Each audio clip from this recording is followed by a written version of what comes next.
নমস্কার, আমার হেসেলের গল্পতে আপনাদের সবাইকে স্বাগত। এতে একটু নুন, একটু কাশ্মীরি লঙ্কা আর একটু গোলমরিচ মাখিয়ে রেখে দেবো।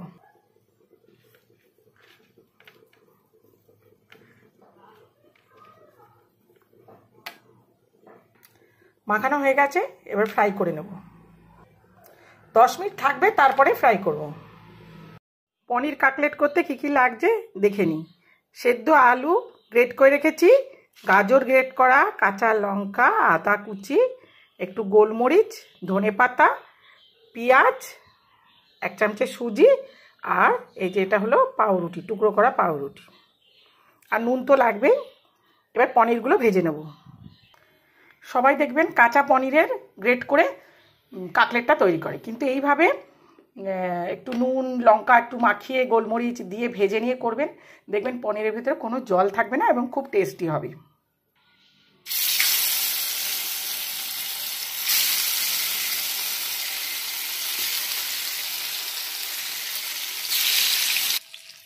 পনিরগুলো ভাজা হয়ে গেছে, এবার তুলে নেব।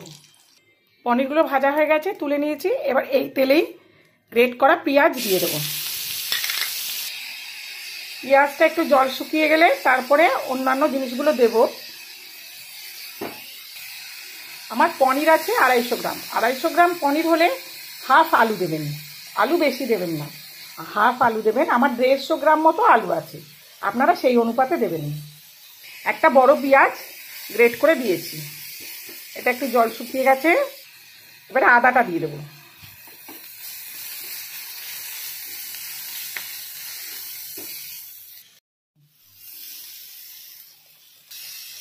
একটা গাজর দিয়েছি গ্রেট করে, গাজরেরও জলটা শুকিয়ে গেছে। এবার আমি আলুটা দিয়ে দেবো। জল থাকলে ভালো কাটলেটটা তৈরি হবে না।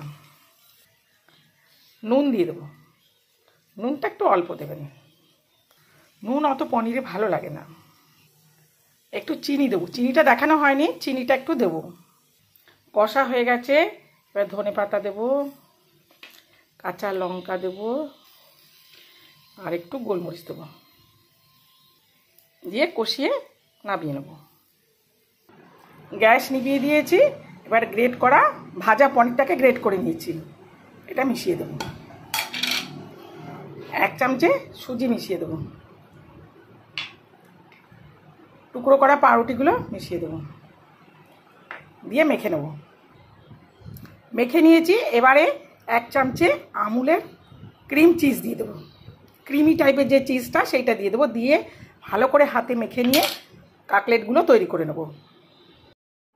তৈরি করা দেখিয়ে দিচ্ছি, এইভাবে তৈরি করে নেবেন। আর একটা দেখুন, এই শেপে করে দিচ্ছি।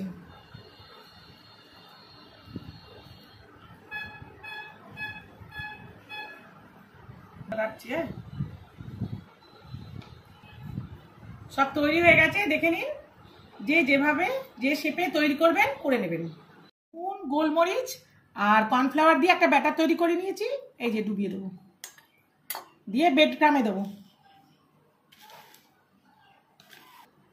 এই যে সব তৈরি করে নিয়েছি, দেখুন। এবার ভাজবো। তেল গরম হয়ে গেছে, এবার ভেজে নেব।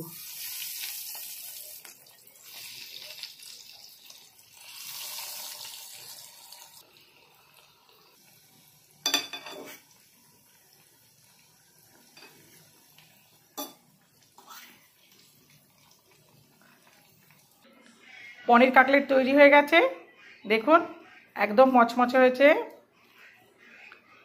আপনারাও করে খাবেন, আর ভালো লাগলে একটা লাইক শেয়ার কমেন্ট করে দেবেন, তাহলে আমার খুব ভালো লাগবে আর আপনাদের খেয়ে ভালো লাগবে। আজ তাহলে আসি, টাটা।